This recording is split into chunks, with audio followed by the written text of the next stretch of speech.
তাকেও আমাকে বিয়ে করব, এরকম একটা কিছু আশ্বাস দেয়। দেওয়ার পর ও যখন আমাকে দর্শন করে আমাকে মারে প্রচুর, তখন ও আমার গলা চিপে ধরছিল। ওর বিচার চাই, ওর ফাঁসি চাই আমি। ওর সাথে যারা জড়িত আছে আমি ওদেরও বিচার চাই, ওদেরও আমি ফাঁসি চাই।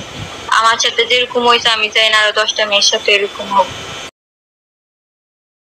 যে মেয়েটি মাদ্রাসায় পড়াশোনা করতো এবং ছেলেটি ছিল অন্য ধর্মাবলম্বী, হিন্দু ধর্মের। তো এখানে তার পরিচয়টা গোপন করে এই প্রেমের কাজটা করে। মূলত এরা দুজনই সোশ্যাল মিডিয়াতে একটা অ্যাপ ভিত্তিক একটা সোশ্যাল মিডিয়ার মাধ্যমে তারা কাজ করত, যেখানে তারা ব্যবসায়িক কোনো কাজের সাথে রিলেটেড ছিল, সেখানেই তাদের পরিচয় হয়।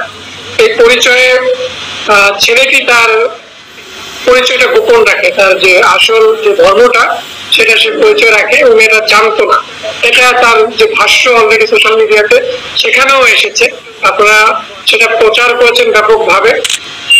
তো এটা যখন আমাদের নজরে আসে আমরা এটা নিয়ে কার্যক্রম শুরু করি। কার্যক্রমের শুরুর প্রেক্ষাপটে একটা পর্যায়ে আমরা জানতে পারি যে এই ছেলেটা সাতক্ষীরায় আশাশুনি থানার একজন বাসিন্দা এবং তার বয়স এখন 20-20-এর মতো করে।